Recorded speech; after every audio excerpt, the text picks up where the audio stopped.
ಬಹಳ ದುಡ್ಡಿತ್ತು ಅಂದ್ರೆ ಸಂತೋಷವಾಗಿರ್ತೀವಿ ಅಂತ ನಾವು ಅನ್ಕೊಂಡಿರ್ತೀವಿ. ನೋಡಿ, ನಮ್ಮ ಹತ್ರ ಬಹಳ ದುಡ್ಡಿತ್ತು ಅಂದ್ರೆ ನಾವು ಎಂಜಾಯ್ ಮಾಡ್ತೀವಿ ಲೈಫ್ ಅಂತ ಅನ್ಕೊಂಡಿರ್ತೀವಿ. ಬಹಳ ದುಡ್ಡಿದ್ದಾಗ ಸುಖ ಇತ್ತು ಅಂದ್ರೆ ಒಂದು ದಿವಸ ಅಕಸ್ಮಾತ್ ನನ್ನ ಹೊಟ್ಟೆಯೊಳಗೆ ಹುಟ್ಟಿದ ಮಗನಿಗೆ ಆಕ್ಸಿಡೆಂಟ್ ಆತು ಅಂದ್ರ ನಾವು ಡಾಕ್ಟರ್ ಹತ್ರ ಹೋಗಿ ಏನ್ ಹೇಳ್ತೀವಿ, ಡಾಕ್ಟರ್ ಸಾಹೇಬ್ರ ನೋಡ್ರಿ, ನನ್ನ ಹತ್ರ ಇದ್ದು ಸಂಪತ್ತು ಹೋಗ್ಲಿ, ಹೊಲ ಹೋಗ್ಲಿ, ಮನಿ ಹೋಗ್ಲಿ, ನನ್ನ ಮಗ ಉಳಿಬೇಕು ಅಂತೆ. ಅಂದ್ರ ನನ್ನ ಸಂತೋಷ ಸುಖ ಏನಾತಂದ್ರ ದುಡ್ಡಿನ ಮೇಲಿಂದ ಮಗನ ಮೇಲೆ ಶಿಫ್ಟ್ ಆತದ. ಹೌದಲ್ಲ? ನನ್ನ ಮಗ ಉಳಿದ್ರೆ ನಾ ಸಂತೋಷವಾಗಿರ್ತೀನಿ, ಸುಖವಾಗಿರ್ತೀನಿ ಅಂತ ಮೊದಲು ನನ್ನ ಹತ್ರ ದುಡ್ಡಿದ್ರೆ ಸುಖವಾಗಿರ್ತೀನಿ ಅಂದೆ. ಆಮೇಲೆ ನನ್ನ ಮಗ ಉಳಿದ್ರೆ ಸಾಕು, ಅವ ಉಳಿದ್ರೆ ನಾನು ಸಂತೋಷವಾಗಿರ್ತೀನಿ ಅಂತ ನನ್ನ ಸುಖ ಸಂತೋಷ ಶಿಫ್ಟ್ ಆತ.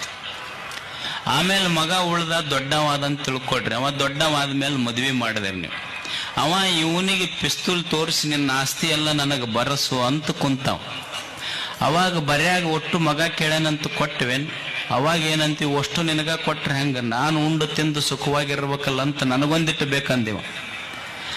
ಅಂದ್ರ ನಾವು ಅಷ್ಟು ಕೊಡಕ್ ಆಗೋದಿಲ್ಲ. ನಾವು ಗಂಡ ಹೆಂಡತಿ ಏನು ಮಾಡ್ಬೇಕು, ನಮಗೂ ಬೇಕಲ್ಲ ಒಂದಿಷ್ಟು, ನಮಗೊಂದಿಷ್ಟು ಉಳಿಸು ಅಂದ. ಅವಾಗ ಮುದುಕಿಗೆ ಹೇಳ್ದ, ನಡಿ ಡಾರ್ಜಿಲಿಂಗ್ ಕರ್ಕೊಂಡು ಹೋಗ್ತೀನಿ ನಿನಗೆ ಡಾರ್ಲಿಂಗ್ ಅನ್ನ.